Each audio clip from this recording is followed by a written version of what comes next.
এই দুঃখটা কাকে দেখাবো বলেন? তাইলে আমার বাড়িঘর ভাঙচুর করছে এসে, আবার থানাতে যে হুমকি ধামকি দিচ্ছে, এগুলো দেখার কেউ নাই।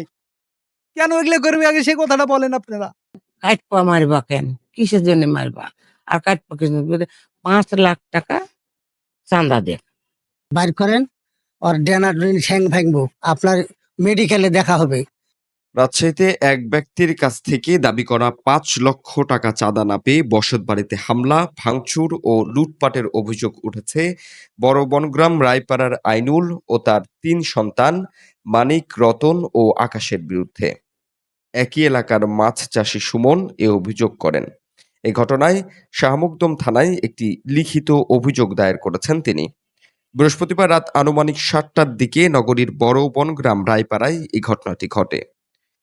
এ বিষয়ে সুমন ও তার পরিবারের সদস্যরা অভিযোগ করে বলেন, আইনুল ও তার ছেলেসহ বেশ কয়েকজন লোক ধারালো দেশীয় অস্ত্র ও লাঠিসোঁটা নিয়ে সুমনের বসতবাড়ির প্রবেশ দরজায় গিয়ে ৫ লক্ষ টাকা চাঁদা দাবি করেন।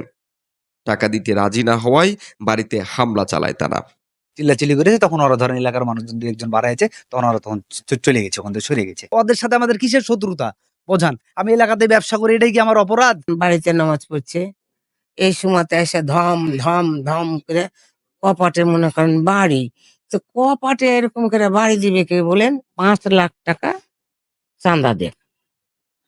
চাঁদা দিতে বলো ৫ লাখ টাকা। তো ওর ডেনার ঠ্যাং ভাঙবো, আপনার মেডিকেলে দেখা হবে। মেডিকেলে যে দেখবেন আপনার বেটাকে। তা কি অপরাধ বলো? হ্যাঁ, কি অপরাধ? তোমরা তো পাড়ার ছেলে, তুমি সে বিল করে, হ্যাঁ, বিল করে, বিলের বাপের বিল করে দিয়ে বিলের টাকা দিতে হবে, চাঁদা দিতে হবে। হামলার অভিযোগের বিষয়টি অস্বীকার করেন অভিযুক্ত আইনুলের ছেলে রতন। তিনি বলেন, বিলের পাওনা টাকা নিতে গিয়েছিলাম। আমরা তার বসতবাড়িতে ভাঙচুর করিনি। এগুলো সব তাদের সাজানো নাটক। এখানে আমরা এখন টাকার কথা যদি বলতে যাই, ওই তখন একবার বলা হয়েছিল টাকা কথা, তো বলছে কমিশনারের কাছ থেকে নিয়ে নিতে টাকা, কমিশনার টাকা দিয়েছে। ভাই কথা বলতো তখন আমরা টাকা পয়সার বিষয়ে কোনো কথা বলিনি। এখন তো ব্যাপার হলো যে আমি আপনাদের কথা শুনলাম, শুনে তো আমি ভাই আমুক সেরে গেছি।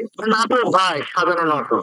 শাহমুকদম থানার ভারপ্রাপ্ত কর্মকর্তা মাসুমা মোস্তারিন অভিযোগের বিষয়টি নিশ্চিত করে বলেন, বসতবাড়িতে ভাঙচুর, হামলা ও চাঁদাবাজির অভিযোগ পেয়েছি। ঘটনাটি সুষ্ঠু তদন্ত করে আইনগত ব্যবস্থা গ্রহণ করা হবে।